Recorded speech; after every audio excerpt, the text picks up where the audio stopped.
Welcome to another episode of Logistics with Purpose. I'm your host, Enrique Alvarez, and today we have an amazing guest.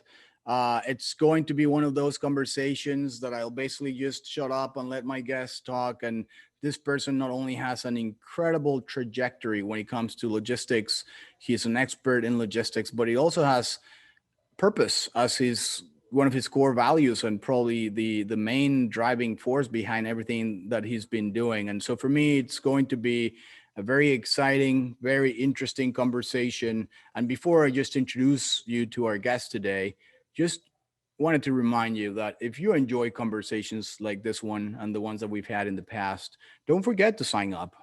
We're part of Supply Chain Now. This is another episode of Logistics with Purpose, and you can listen to our episodes in any place that you get your podcast from. We also have a YouTube channel, LinkedIn website, and everything else. So once again, welcome to Logistics with Purpose. And without further ado, let me introduce you to someone that not only is industrial engineer from Mexico, he studied a master's in Barcelona, logistics master's in Barcelona. And then he also went to Geneva to the Center of Humanitarian Studies. He has certain certifications as well from Georgia Tech, and he's member of the Special Coffee Association. And he is currently now the country director and general manager for Doctors Without Borders, or Medecins Sans Frontieres. And I'll probably butchered my French there, in Kampala, Uganda. With us today, Diego Flores. Diego, how are you doing today? Good afternoon here in Atlanta. What's the time in Kampala today, right now? Hi, Enrique. It's 7 p.m. here. It's almost 7 p.m. Well, good afternoon to you. Good evening to you. And again, thank you so much for being here with us today. It's just going to be a very exciting episode, I'm sure. And thank you. Before we kind of deep dive into your professional career and trajectory and what the your organization is doing and how much it's helping others, I just want to say thank you on behalf of myself, the team at Vector, everyone that actually listens to Supply Chain Now. I mean, it's just incredible to have people like yourself caring and being very selfless about helping others and really committing your life to really changing or improving other people's lives. So thank you very much and Thanks. welcome. Thank you, Enrique. It's really nice. It's my first ever podcast, so I'm quite excited to be here to share with all of you about MSF and what we are doing around the world, not only with COVID, but also a lot of other things. Yeah. I kind of tried to introduce the organization's name in French by myself, and I'm pretty sure that I did a terrible job. So before I start asking you about you and how do you pronounce it? I said Medecins Sans Frontieres. Well, my French is also not the best, but it's Medecins Sans Frontieres, so kind of. But sounds so much better. If we have a francophone listening, I'm sure he will make fun of my accent as well and my pronunciation. But they'll have all your contact information, so they can reach to you afterwards and kind of comment on your French too. But no, before I just want to say it's MSF, but it's also well known in America and in North America, Canada. It's Doctors Without Borders. It's also another name that we go for. So. Médicos Sin Fronteras en español. So, but before we even go into any of that, because before you even started working with them, tell us a little bit more about you. Tell us a little bit about your upbringing. You're originally from Mexico. Tell us a little bit more about you and all these different steps that you took that led you to where you are now, which is very exciting. Okay, thanks. I'm originally from the north part of Mexico, from the state which is called Coahuila, and I grew up in a city which is basically everything is revolving around the industry of the steel production.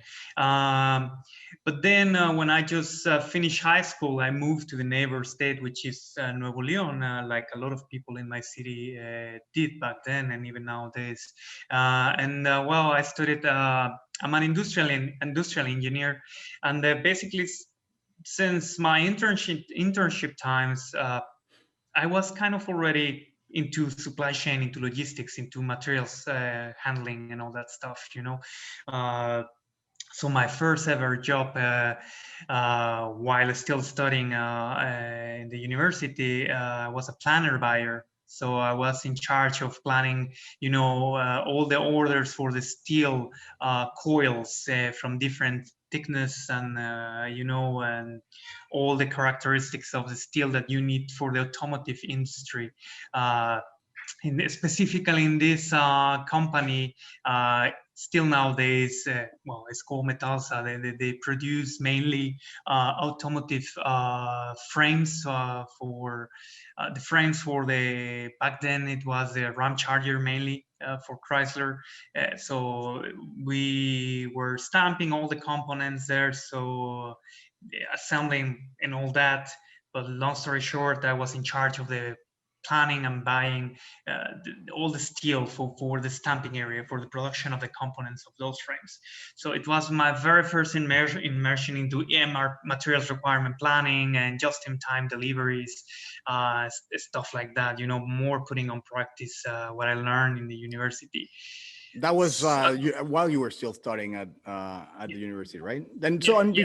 before you jump ahead, because I still want to extract a little bit more of your upbringing and some of the uh, experiences that you had, because it sounds to me, just by the conversation we had before the show, but then also just by looking into your LinkedIn profile and all that, that you've always been very involved in giving back. I mean, for you, it sounds like it has been important for you your entire life.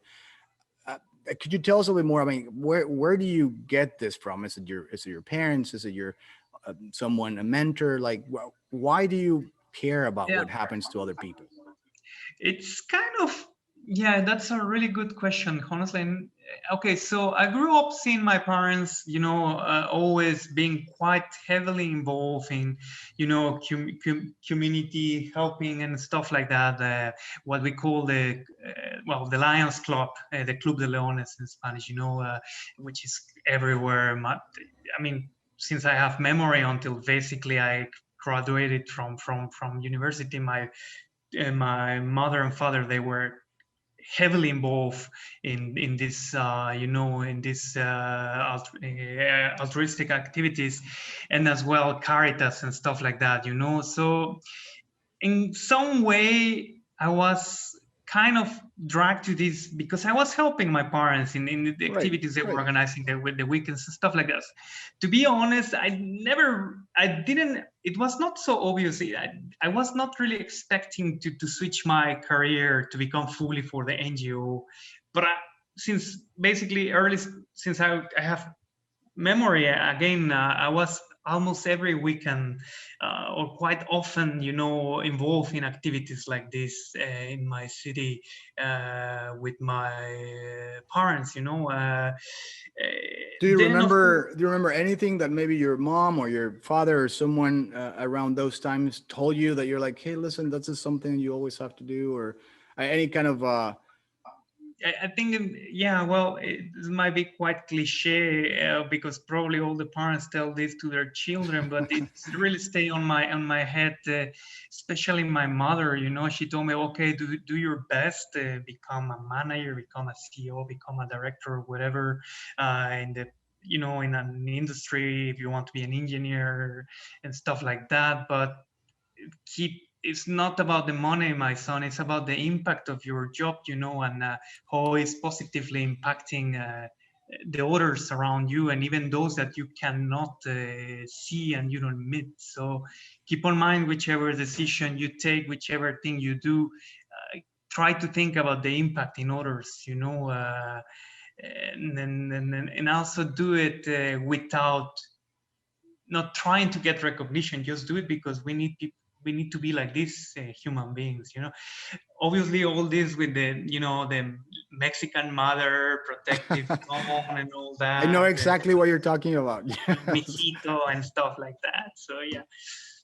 No, and I wish more parents and mothers and fathers and everyone would kind of teach that to their children, because I mean, you're right. And maybe they do, and then at some point we just kind of grow up and forget about those things. But that is really powerful and impactful, and it has been a guiding principle in your life, it sounds like. And it's just just kind of quoting your mom, it's not about the money, but the impact of your job. That's, I mean, that's very, that tells a lot about kind of someone. So this is great. And you mentioned your brother at some point as well. He was, you have a couple, you have two brothers, right? Yeah, well, I do have three brothers. Three. We are out of the four, we are three engineers, and the youngest one, sorry, it's an accountant. So we always make fun of him because of that. But Of I course. respect a lot accountants, by the way.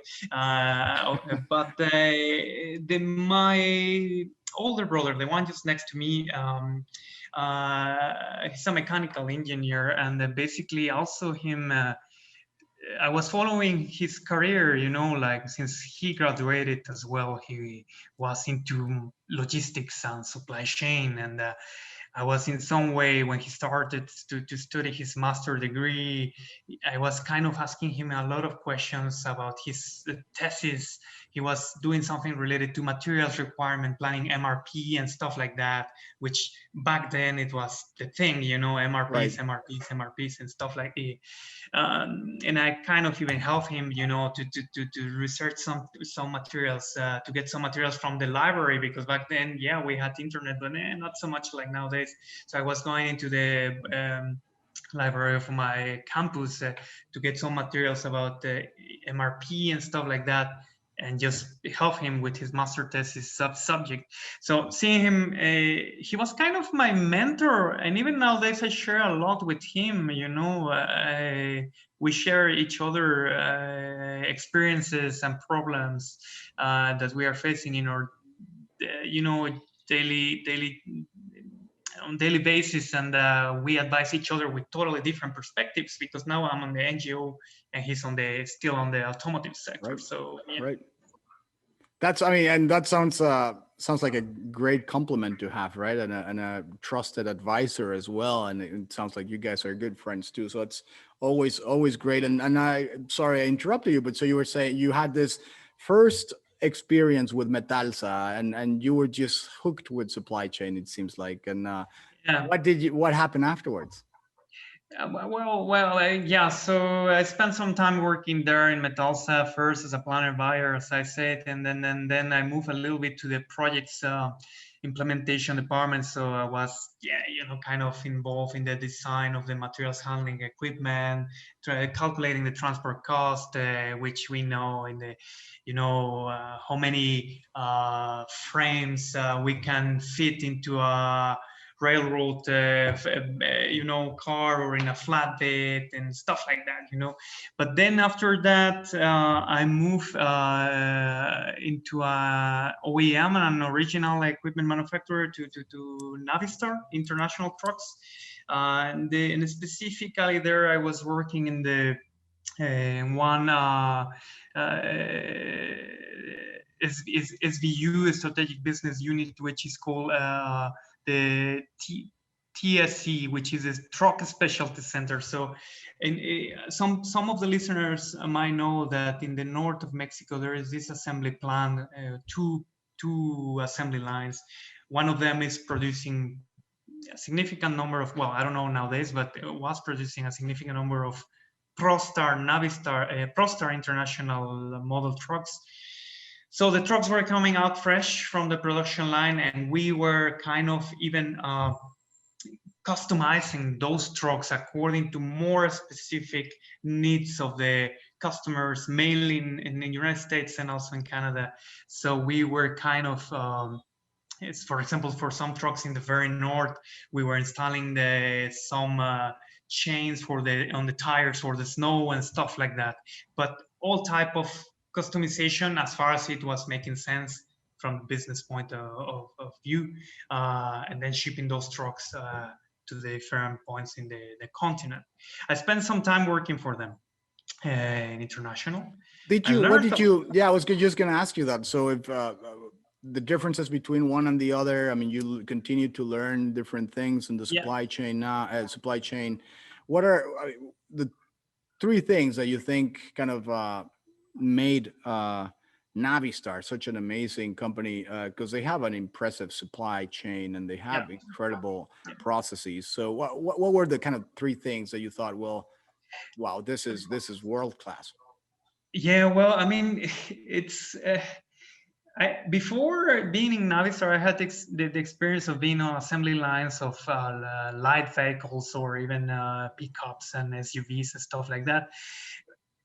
But some people might think that assembly lines for big trucks might be boring because the speed is slower, but not in one way. I mean, those trucks at the end of the day are the ones moving everything Right. around around the United States, Mexico, all the NAFTA region, everywhere, So, but I mean, what it was amazing for me is like.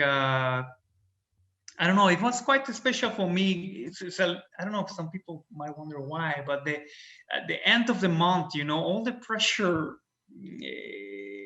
trying to make sure that we were fulfilling the orders and the trucks being dispatched on time to the different distributors, literally, which were hundreds hundreds around United States, around Mexico and Canada. So seeing all this coordination, all this organization for the trucks to be dispatched in so many different directions, and be there on time. That's for the end product, but also the arrival.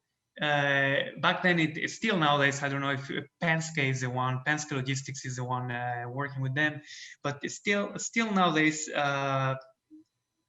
Well, back then, sorry, seeing all the components arriving, into the Right. plant and being put just in place in the assembly line, just in time to be when the sequence of the truck is reaching a cell in the production line, and those components to be assembly on the trucks.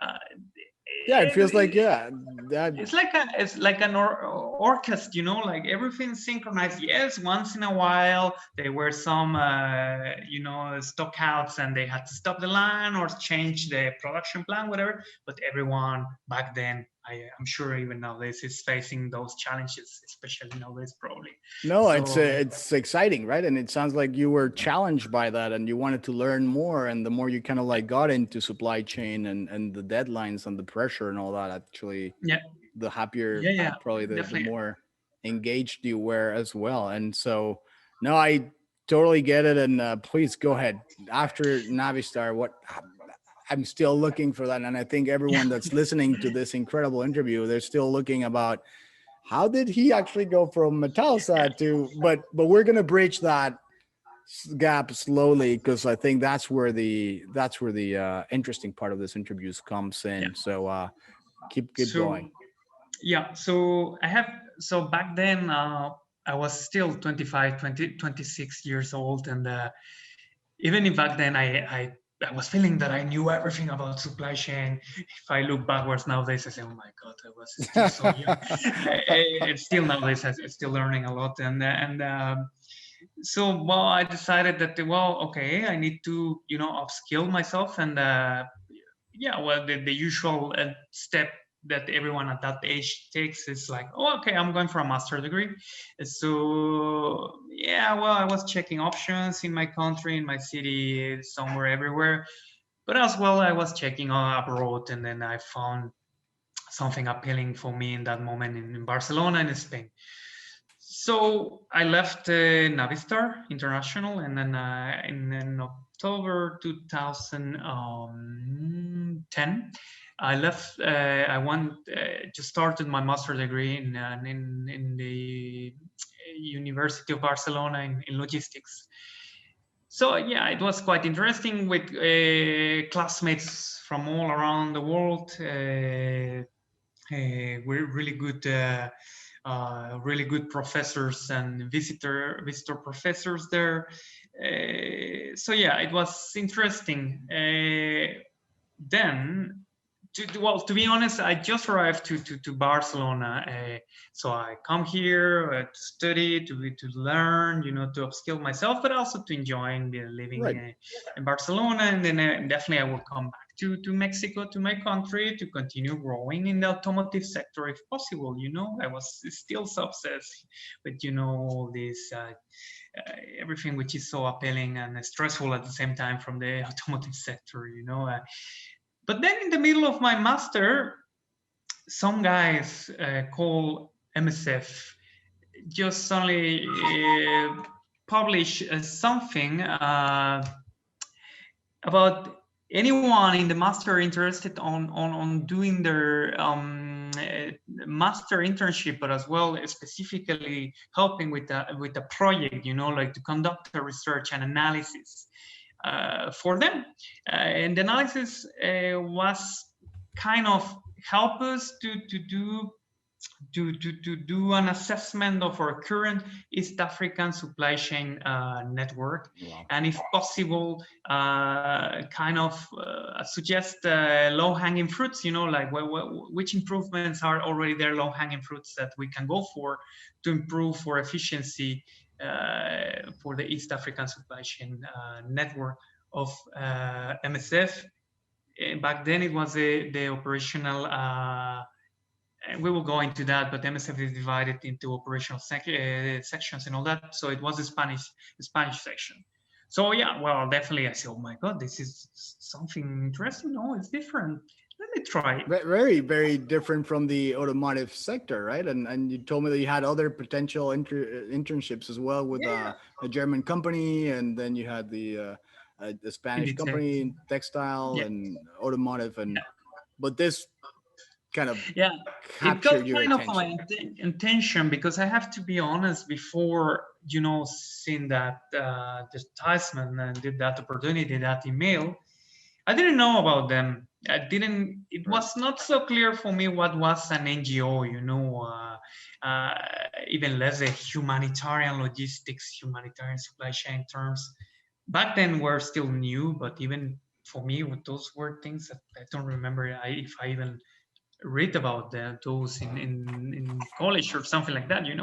So, well, anyway, I did apply for, because the idea of working with data and then projects from Africa, Middle East in some way, but mainly Africa, East Africa, was quite, yeah, it was quite interesting.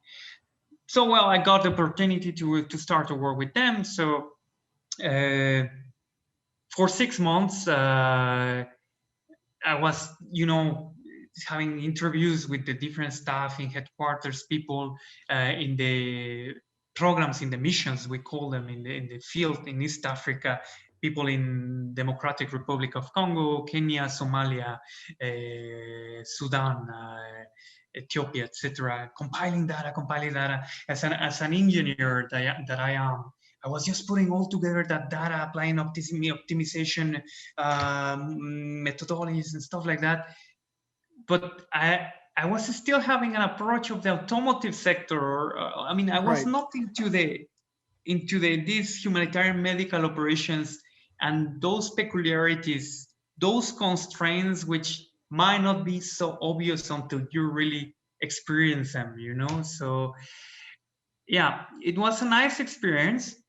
Uh, Well, and when you say so, because I'm following exactly what you're saying, and I'm an engineer as well, and I think a lot of people that are listening to us are as well. I can picture you kind of compiling this huge Excel spreadsheets with all the yeah. information.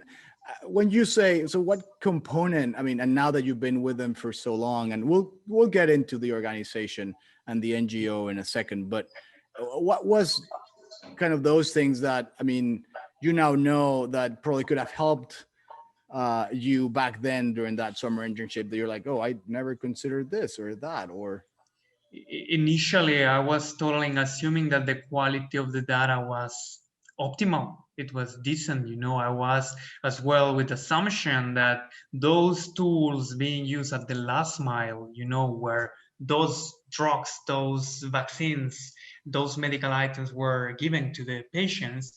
I was assuming that all that data was uh, being recorded online perfectly, right, just like in the moment, like your barcodes and stuff like that. I'm not trying to say that it was not, the data was not decent enough, but they were.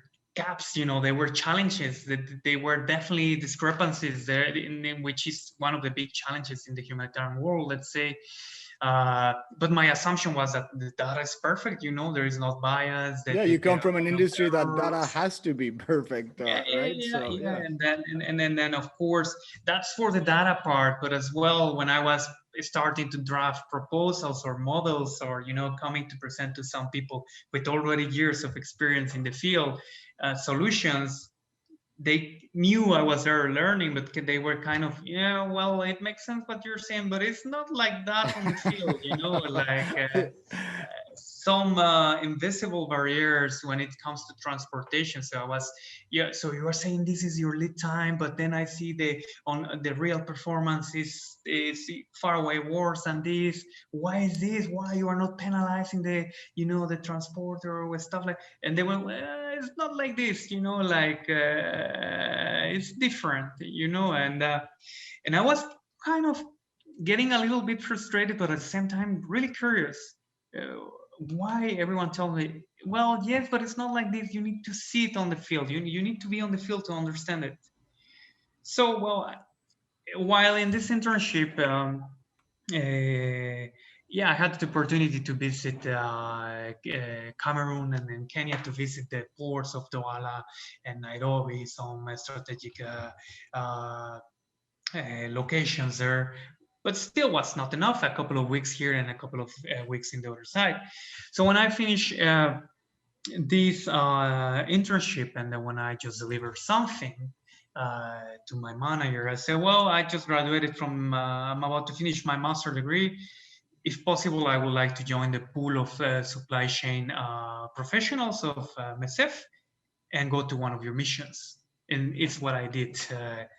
Straight from Barcelona, my back then my parents were not kind of happy after a little bit more than 1 year waiting for me back in Mexico. I told them, oh, I'm not flying back to Mexico. I'm going to South Sudan. And the South Sudan, back then South Sudan was just recently declared a new Wow. country. So it was the youngest country in the world. Yeah, well, what are you going to do to South Sudan anyway? So, and that was the question of my mother for my first two missions. That And must have been a very interesting conversation with your mom, and it's an amazing thing, right? The way that your life kind of like slowly kind of moved towards that, and we have a lot of listeners that are younger and they're graduating. I mean, if they would like to learn a little bit more how to quickly understand what they want to do or want to be in life, and I know this changes every day, it still happens to me. And what would be those kind of, I guess, suggestions that you would have for people that are listening to us that don't necessarily know what they want to do? They might have an idea, maybe they want to be in the automotive sector, like you mentioned, and then you completely went into a completely different. What has someone that's still figuring out things need to do to just make it easier or more meaningful? Or well, yeah, let me give me a few seconds. Well, I think well, supply chain is quite wide, no? And then obviously nowadays in this COVID or post-COVID times, and now we supply chain professionals or future supply chain professionals.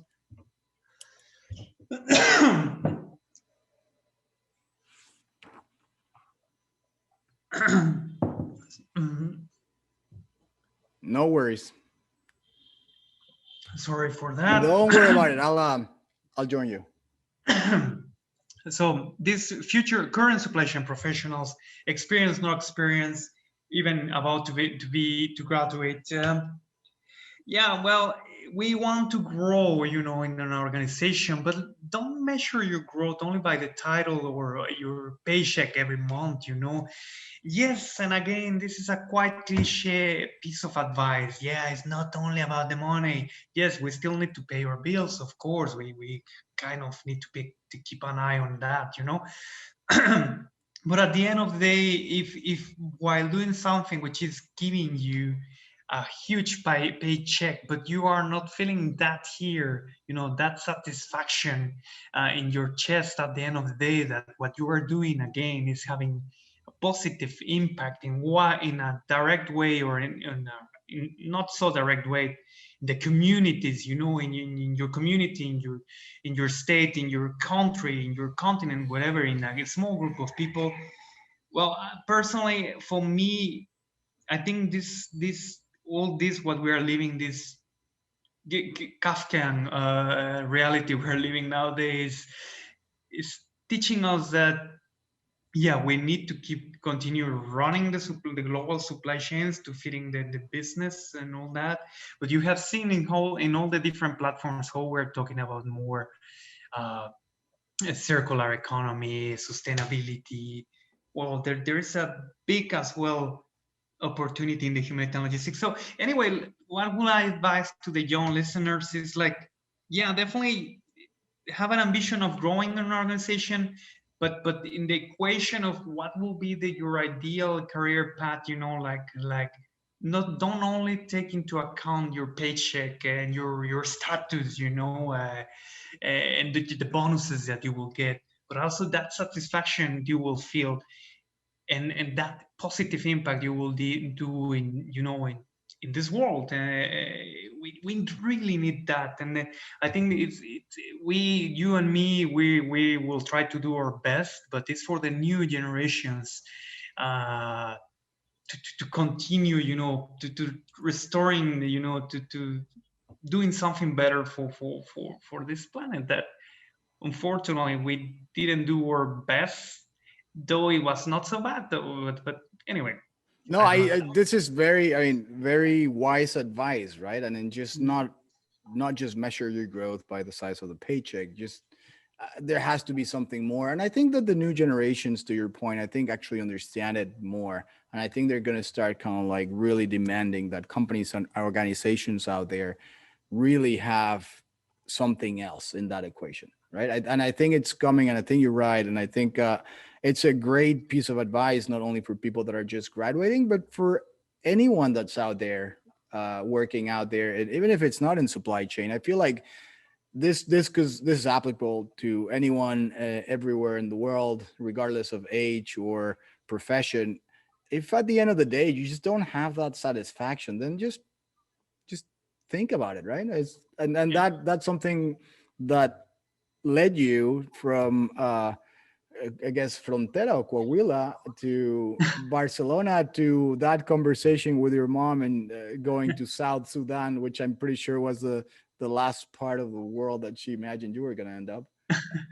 Well, that the first, yeah, that was the first last part of the what she would imagine. I will be another piece of It sounds that advice. she was very supportive, though. I mean, from the Yeah, little things that you have said about your mom, I'm guessing that conversation was a surprise because, of course, like any other mom or parents, they want to have us close. But I'm guessing she totally she, yeah, understood it, right? until, yeah, I think for me it was kind of until her very last day. She was really supportive and proud of what I was, what I'm doing, and she was, the last couple of years of her life, she was remarking how she realized, you know, at the beginning she didn't understand why I was not following the same career path than my brothers, which I admire the career of my three brothers. They have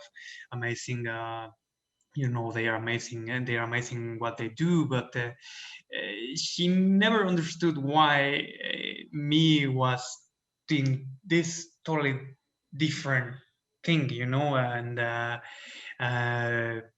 why I was not saving for a big house, for a nice car every couple of years, you know, to change it, or every year even.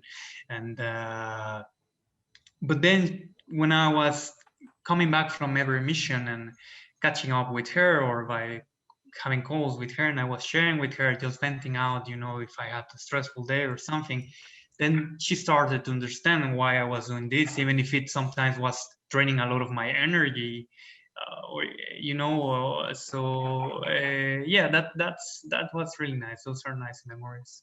No, and for whatever it's worth, I'm pretty sure that your mom is incredibly proud of you and your parents and your brothers. And again, I, as I mentioned before the interview, I just it's very inspiring to talk to people like you, and thank you once again for everything you're doing, and then also thank you for sharing it so openly with everyone here at Logistics with Purpose. After South Sudan, and well, actually, tell us a little bit about South Sudan. I've never been to South Sudan, but then you actually started moving Yeah. rapidly throughout not only the continent but the organization, and then Yeah. we'll probably break after that, and then we'll talk more about Doctors Without Borders and that amazing organization, that amazing NGO, right after we come back from the little break. Okay. So after South Sudan, yeah. So I spent a little bit. Little bit time there in South Sudan. It was quite challenging. It was a new country. The projects running there, and even nowadays, South Sudan is one of the most challenging programs where we have operations. I moved around. In late 2013. Early 2013, sorry. I went to Syria when the conflict was just starting, and we were struggling to open, these emergency programs through the whole country, and even more struggling to get all those goods we needed to run this medical program. So I was in charge of, the reception of. It was crazy at the beginning because we were receiving tons and tons of medical items in the south part of Turkey, and then from there crossing the border into Syria and distributing all around the different warehouses we had in a country which was in the peak of war back then. That was a really tough mission, a heavy mission for me. It was my first full war conflict mission. After finishing there, I took a How break. Yeah, I, I would not be doing my job if I didn't ask you. So how do you do that? How do you transport products efficiently into a country that's at war? I mean, what?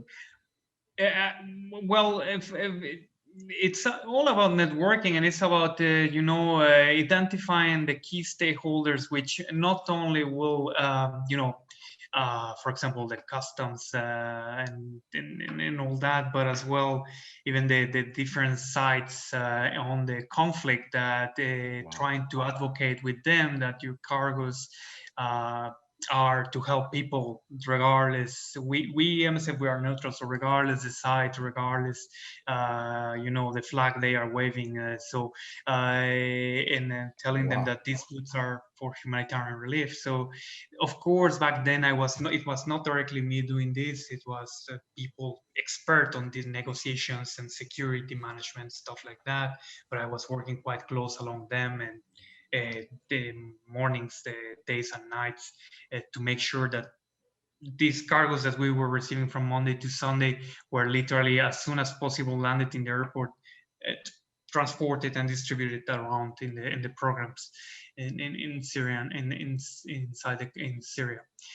And I'm guessing this is done not only negotiating with both sides of the conflict, but then you also have all these different stakeholders. And is the UN kind of be involved, and do they provide some kind of support Yeah, or so protection sometimes or? yeah. Well, more than protection is there. You try to coordinate. Okay. We try to be as transparent as possible, always to avoid misunderstandings. Right. As well, you identify stakeholders. The stakeholders are not only people in the conflict, but as you say, other actors like UN bodies, ICRC, and stuff like that. And organizations like that. Uh, so it's a constant negotiation, and a solution that you might find today might stay for a couple of days or weeks, but then it's constantly, monitoring if those deals, if those agreements still in place, because it's a war, it's the conflict is Wow. evolving, uh, so yeah, that was intense. Intense as well. I mean, if I remember quite I'm quite proud of all my medical colleagues, Syrian medical colleagues, all the international colleagues, and nurses, surgeons, doctors, which were there literally treating the people, saving the lives of people. So yeah, it was quite an emotional mission.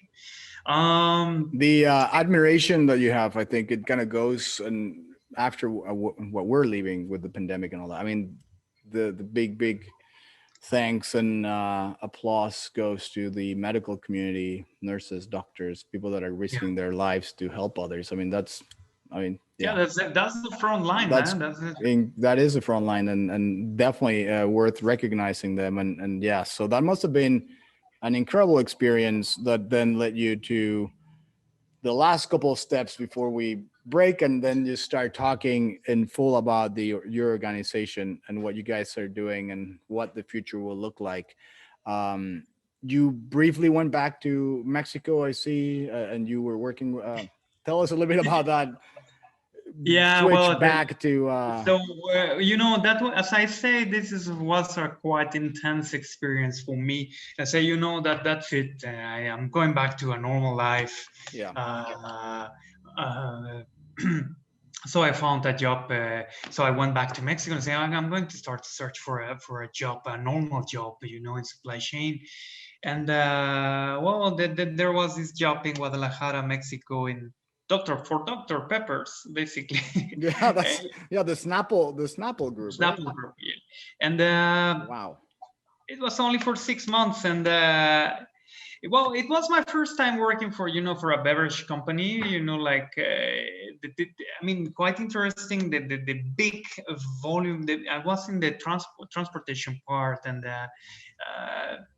negotiating with the negotiation of all the transport fees for all the distribution Wow. in Mexico. And the numbers, I mean, it was insane, the number of trucks, and then the number of different truck companies that I had to deal with and negotiate with. And yeah, I mean, it was okay. Well, you Though, mentioned so that the listeners kind of have a little bit more context around the numbers that you're talking about, because you mentioned that as well as like a budget of around 21 million euros and yeah, 42,500 freights per year. I mean, it does yeah, sound mind-boggling, and it must have been a completely different kind of yeah, it set was. of challenges, right, compared to all your previous, I guess, It was tasks. completely different, and it was a different planet, not better, not worse. It was a different Completely experience. different. That's great. Yeah, but I have to admit that after a few months, I was again, I want to go back to MSF. I want to go back to the field. So I say thank you to Snapple Group, to Dr. Peppers. It was nice. I learned a lot of things here, but I don't fit here anymore. And don't take it wrong. It's not me. It's you. It's not you. It's me. Right. Like No, and well, and in your case, it kind of like seems logical, so. right? I mean, after you have what you have lived for the last couple of years and how intensely you have actually seen conflict and helping people, and yeah, it sounds like just kind of boring at the end, right? Well, yeah, kind of. Hey, I didn't want to say that, but yeah. But Right. so back then, when contacting back MSF, they were looking for a team to help them to roll out an ERP system Wow. around the missions in the world. And I did, yeah, I got that opportunity. So we were it was a new ERP, which nowadays we are now using everywhere. It's a homemade ERP, it's an open source ERP. It's called Unifield. And so I was part of this team first piloting this ERP system. So in my case, we were piloting in different places around the world. And in my case, I was piloting this ERP system together with the operations team in Lebanon. So I spent some time in Beirut deploying this ERP system there, Wow. which was also quite interesting experience, bringing a new system to an organization used to work in an emergency mindset for decades already. So it was also a challenge, even if I knew already quite well the organization. And Rolling, Diego, yes. no, go ahead. Sorry. So just to move from this ERP, so rolling this ERP, I had the opportunity to be in Lebanon, Kyrgyzstan, which is in Central Asia, Uganda, where I am right now as a country director. I came here back then for a couple of weeks, and Kenya. And then after roll No, almost. I will. That's a perfect segue. We will leave it like that. We're gonna go to a quick break, and then we'll be right back. I do want to deep dive into the organization, Doctors Without Borders, what they are, what they represent in the world, what they're doing, and then you can kind of tell us the last couple of steps in your very successful career until kind of what you're doing now and what the future is looking like. Yeah. And for everyone else that's just joining us, for everyone that's just interested in listening to conversations like the one we're having with Diego, please don't forget to sign up. This is again Logistics with Purpose, another episode of Supply Chain Now, and you can find us anywhere that you find your podcast from. So, with that said, we'll take a couple minutes and then we'll be right back. Thank you. Well, and welcome back.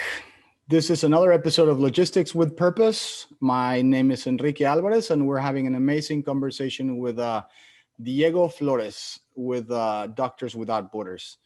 Diego, welcome back. Thanks for being here again. Hi. Thanks for having me. So before the quick break, you basically just told us the entire story of your upbringing, your professional career, all the way until you actually came back to MSF. Yeah. You have visited multiple countries. The last part, you kind of spent time in Lebanon, Kyrgyzstan, Kenya, and just tell us a little bit about the organization itself before you kind of continue your trajectory. What is it? And for all those people out there, I'm sure that a lot already are familiar with MSF, but Doctors Without Medicine. But for some of those that might not, what is this non-NGO all about? Okay. Yeah, so well, MSF, in fact, now in 2021, it's turning 50 years ago. It was founded 50 years ago in France.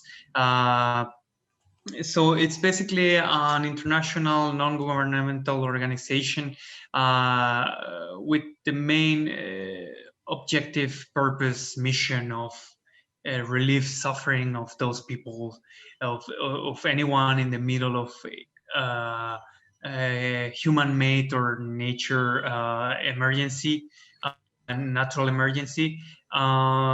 Nowadays, operations, we have presence in more than 75 countries around the world, in all the continents, and this operational presence is all in medical nature. So we go from in some countries we have clinics where we treat tuberculosis or HIV, or we also work with what we call neglected diseases, which means not a lot of people, it's paying attention to those, like the sleeping sickness or stuff like that. We have big hospitals running in Nigeria or in Afghanistan, for example, where we have all the different departments, like the emergency room, maternity, pediatrics, neonate, IPD, OPD, and all those, so we have presence worldwide, and I have to admit that right now for this podcast, I don't have the latest number of people working in the field. We'll for add us it. in Don't terms of worry about it. We can add all national. those details afterwards so that people Yeah, know but exactly what you guys have and but as the don't have. name is saying, Doctors Without Borders, we are not only about doctors. I'm not a doctor, so doctors, they need all these different support departments to make the operations to run smoothly. We have finance professionals, experts, we have human resources, we have architects, we have lawyers, we have mechanics, and of course supply chain professionals. Uh, um, so we have 5 operational centers when it comes to operations. Currently, the 5 of them based in Europe, but another 2 some operational centers are popping up in Latin America and West Africa, and more are coming. Right now, for example, with the biggest emergency affecting all of us, COVID, we are in the front line in India, in Brazil, in Southeast Asia. We were even active in United States. We are quite active in Mexico with all the migrants coming from South and Central America. We even have boats operating in the Mediterranean Sea in search and rescue operations of all those people trying to reach Europe, so which is a quite dangerous trip. Rescuing them and bringing them to safe grounds and getting the medical treatment they deserve and have right to. So the nature of operation of our operation is always, we are an emergency organization, though we work in what we call as well in protracted emergencies, which are long-term emergencies, like it's not only about right now in the peak of the emergency, but what is coming after. Is that COVID could be kind of considered one of those? Well, I'm not the person, I'm not the doctor and epidemiologist to talk about it, but definitely the impact might have on the health systems worldwide, and what it will come after, like the mental health issues, because we also have mental health programs, or malnutrition in some countries, which will come for the lack of labor in the fields to produce enough food for the population. Definitely will have an impact the whole global community. So definitely we will be there for that. And now diving into the operation supply chain aspects of it, and if you can just give us a little more information about that. So what kind of, how does a day look like in your life, right? What kind of shipping, logistical challenges you're coordinating, and then we'll just go to your current position in Uganda. As you can imagine, when we have a big portfolio of different medical specialties,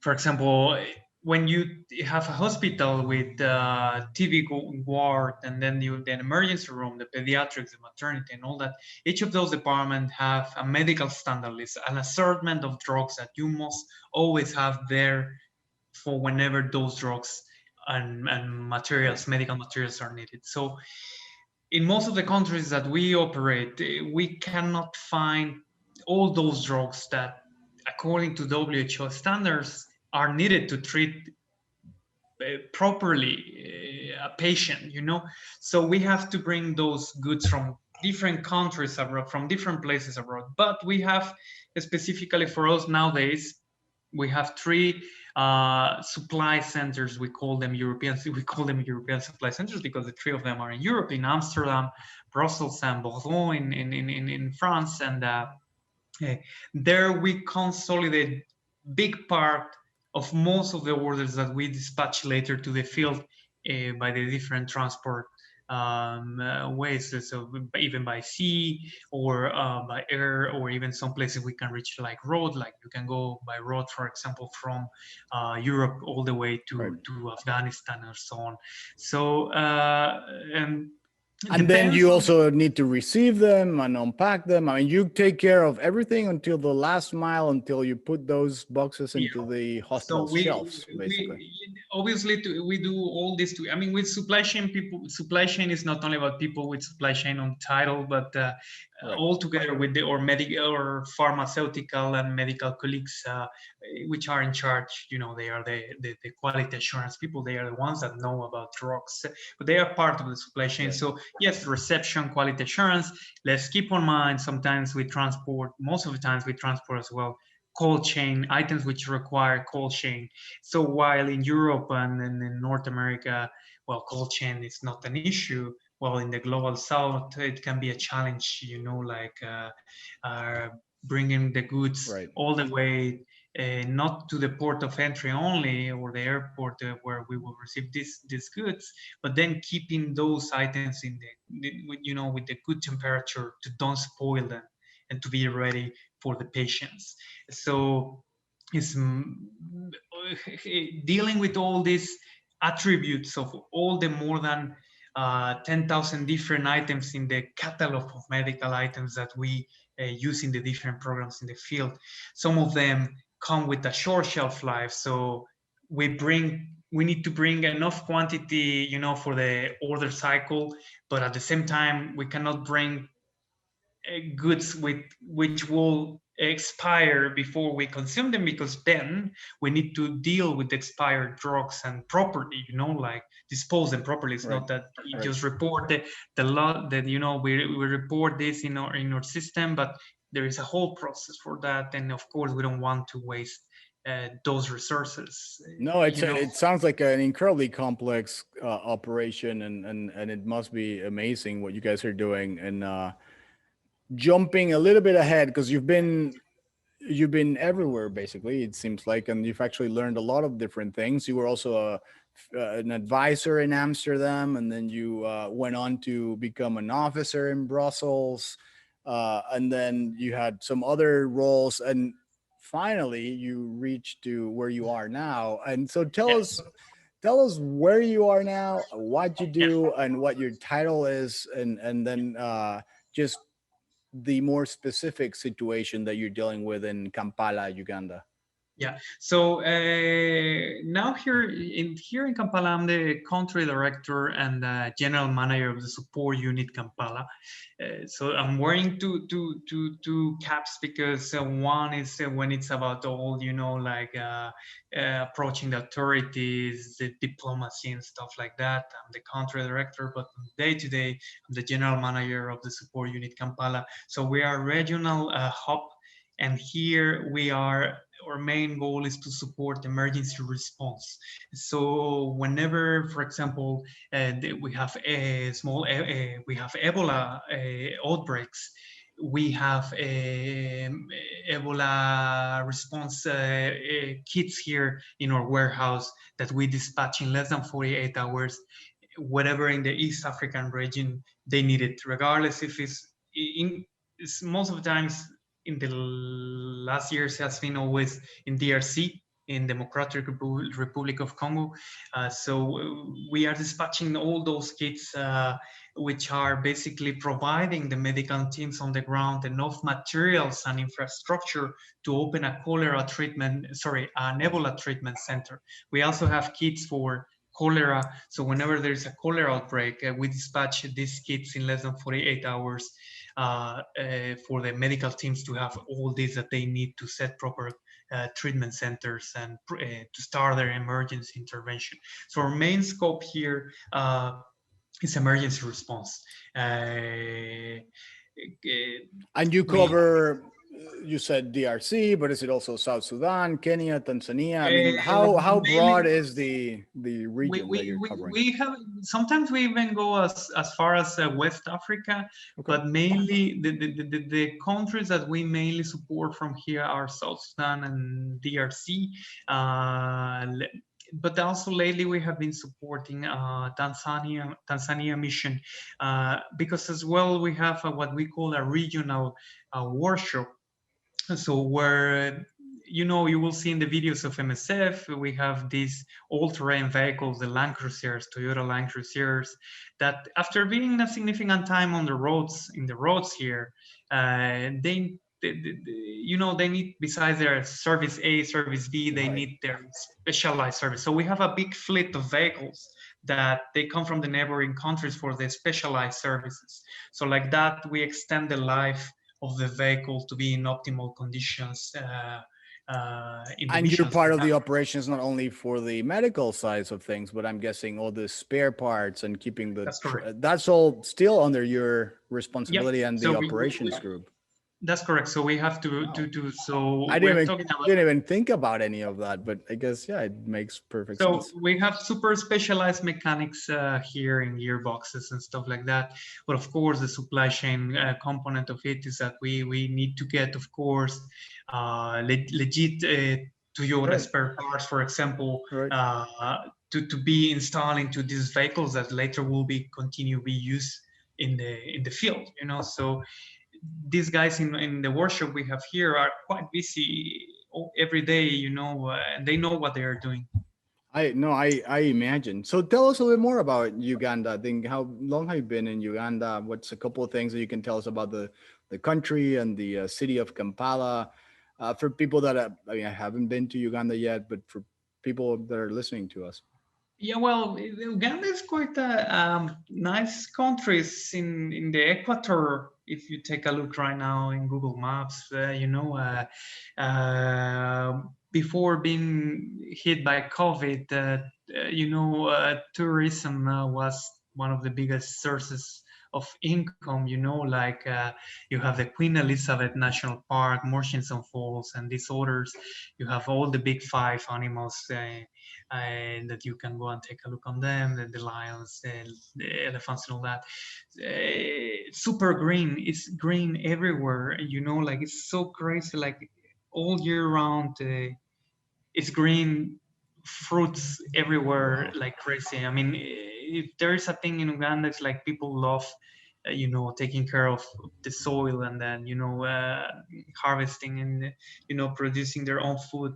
Um, it's located, it's in the middle, so it's a landlocked country, obviously next to Kenya, next to between Kenya, DRC, Tanzania, Burundi, Rwanda, and I just well, Google it and it looks beautiful because you have also the mountains in the north and you yeah. have Lake Victoria in the south. It looks Yeah, you have incredible. Lake Victoria, you have the Mount Elgon, you have Rensori Mountains.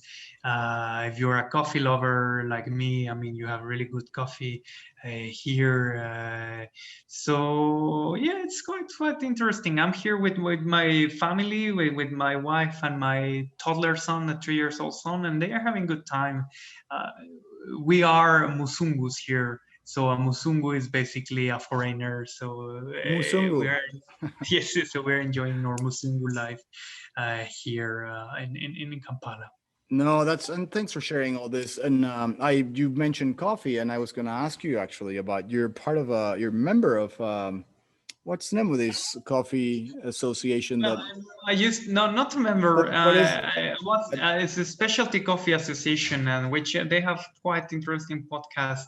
I mean, if we have any specialty coffee lover listening to us right now, I mean, they know what we're talking about. And I had the opportunity to be a volunteer in the this event, the World of Coffee. They organized in 2019 in Berlin. I was a volunteer there, helping the baristas in their to prepare their gear for their competition. Serving a lot of nice coffee from everyone. So getting caffeinated.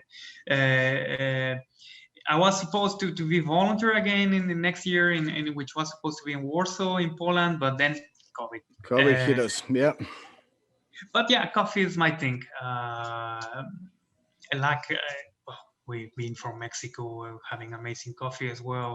Uh, I'm sure listeners in United States, everyone knows what is specialty coffee about, and so there is a heavy component of supply chain there, even more to complement this hobby, let's say. So No, so again, Diego, it's been a pleasure. Thank you very much for sharing all this. How do you see the future, not only of the organization, but Uganda, the pandemic? I mean, there's so many variables. Um, you mentioned that Latin America might be interesting, and that you guys are going to grow into those regions. Where do you see the future from your perspective? speaking, I guess, more specifically about the supply chain and the impact that not only the pandemic but your experience has I had in think the like industry. everywhere in MSF in the organization, COVID to help in some way to bring to fully to the table the strategic role of supply chain. Uh, I mean, everyone knew that supply chain was important, but not everyone knew uh, how strategical was. I mean, how vulnerable or the global supply chains that we were part of were until something like this. And especially for us, a pandemic like this, we are supposed to respond, which we did, but we were struggling, like to find material, personal protection equipment, material, stuff like that. We were working like crazy. We're still working like crazy, to assure the smooth supply for our operations and for our doctors to have everything. So, anyway, the fact that COVID is now on the table for executives, or directors, more and more, we're talking about upgrading our current model, investing in new technology and bringing more skills into our programs, projects, and headquarters. We need to be stronger, to respond even faster to the emergencies coming. So we are now, also not only that we want to be more, continue being agile, but as well we are starting to be more conscious about our carbon footprint.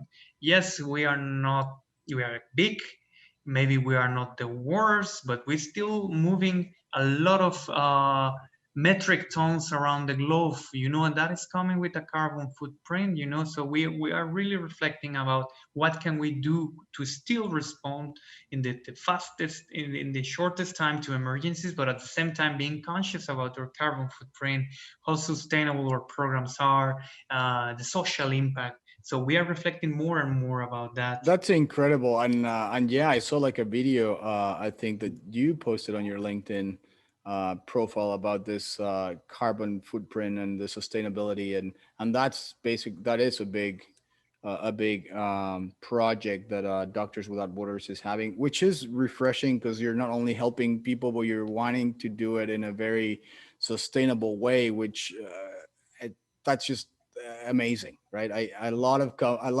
companies out there, a lot of organizations out there should be paying attention to what you guys are doing. And you also mentioned that you need more people. You need and so if you could now kind of give it give it a pitch to everyone that's listening to this that wants to do something different, that have been as inspired as I have with your life story, and they want to join. They want to join not only in helping you with your projects and donations and support, but they actually literally want to join Doctors Without Borders. They don't need to be a doctor, which is something that many people, me included, probably thought was somewhat needed.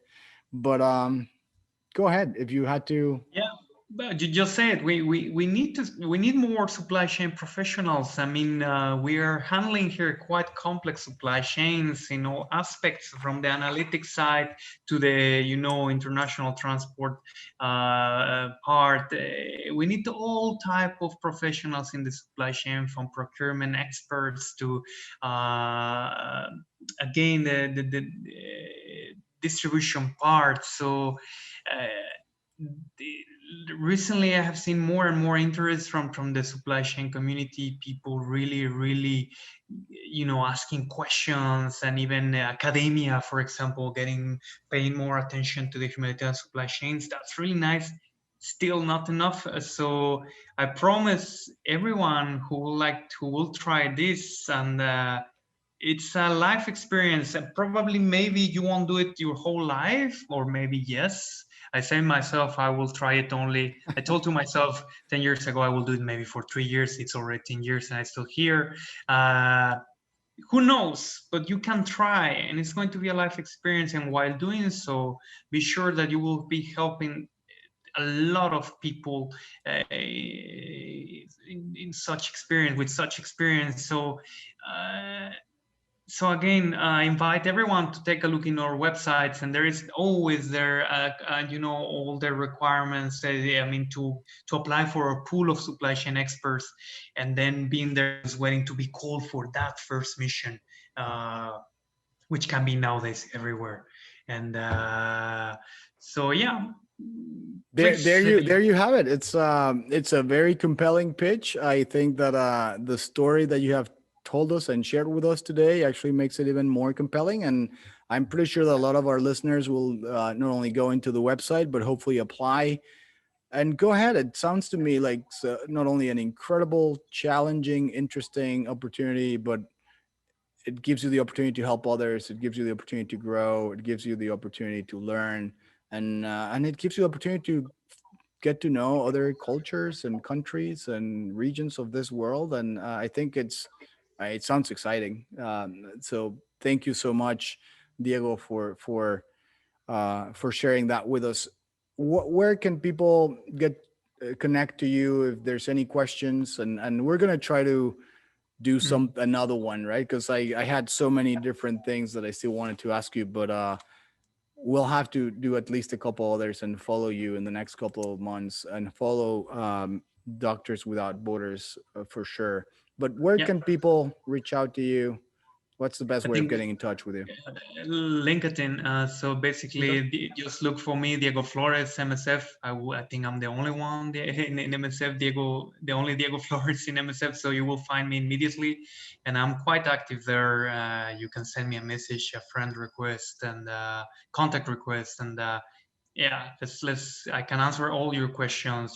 If you're curious about how's the life in the field, I mean, how difficult will be, or any practical question you might have, or any advice, I'm happy to share with any of you. Well, once again, Diego Flores, MSF, Doctors Without Borders, thank you so much. I know it's late in Uganda. Thank you so much for taking this video call. And thank you so much for everything that you and your team are doing and the entire medical community, the entire first respondents. Thank you, everyone.